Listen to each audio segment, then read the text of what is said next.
So we've completed our functional flexibility, which is one part of prepare. And remember, prepare is to get you ready for either training, practicing, or competing. So now we're moving into perform. It's time to actually do the work.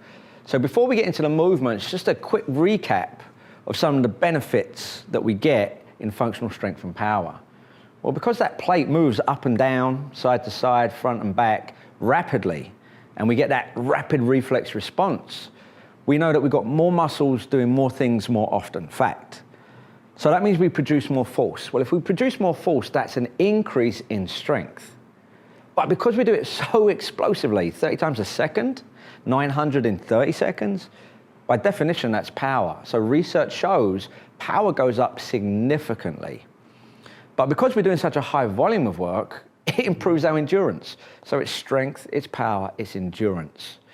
It also allows the different tissues in our body to develop specific metabolic qualities, which is phenomenal. It's one thing to develop this part of our metabolic system, but we've got that peripheral system too. So they're the benefits we're going to get. Now you're looking at your guidelines. There's actually a lot of guidelines around strength training, but in Discover, these are the most important ones. If you want to learn more, our one-day certification and specialized workshops really jump down that rabbit hole. But for today, core integration is going to be 1 to 3 movements. It's going to be 30 to 40 hertz. Low to high amplitude. It's going to be 30 to 60 seconds, 1 to 3 sets. It's really simple. You start at lower volume, lower intensity, and then you progress. Remember those intensity dials? When your client's just getting used and adapting to vibration, or in yourself, you don't want to go high frequency and high amplitude. In fact, you want to start at the low end and build up, just like traditional strength training guidelines. When it comes to strength and power, now we're talking about 4 to 6 fundamental movements, 30 to 40, low to high amplitude, 30 to 60 seconds, 1 to 5 sets. It ultimately comes down to what you're training for. If I'm training for endurance versus maximum strength, then obviously those variables change. But what you will notice is we don't go higher than 40 in these 2 training components. All right, it's time to move. Laura's going to join us and we're going to start with some core integration. Okay, now there are infinite ways we can train the core on the power plate. And our movement system, which we teach in our certification, shows you the key ingredients to do that. But for today, to start with 2 movements that every coach tends to use, most members are used to. We'll get our prone plank and our supine bridges.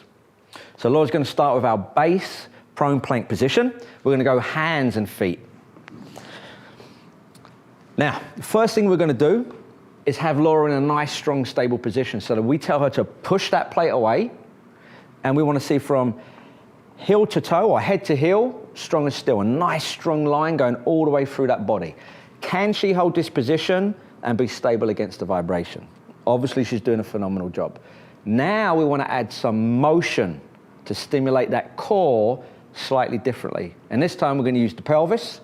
I'm going to have Laura drive it forward and back. Beautiful. And while she's doing it, you'll see she's still pushing that plate. The shoulders are stable, head to heel, strong and still. Now we're going to drive it side to side. Very different response in the core. You can see that clearly. And finally, we know by now that that body has got to rotate. That's our powerhouse. So we're going to use our knees. Beautiful. Now, this is key. The reason Laura's doing this so perfectly is by using the knee to create rotation in the core, it protects that low back.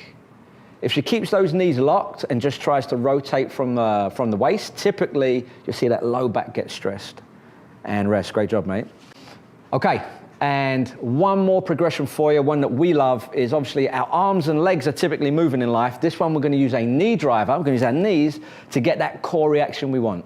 And we're going to go forward and back, side to side, and rotate. Laura's going to do 3 of each. Let's start in that sagittal plane, Laura. Beautiful. You can see the body just responds naturally. She's still locked and loaded, but she's getting great motion. Now she's going into that frontal plane, side to side. The knees coming to the side of the body. And finally, she's going to drive it to the opposite side, which now creates, you can see, that lovely rotation through the entire chain, not just the low back. Okay, so there's some great basic progressions for core integration, prone plank. Okay, next up is our supine bridge. So we're really going to be working on that posterior chain, that butt, and those hamstrings. Laura's going to start in a nice supine position, completely supported on the floor.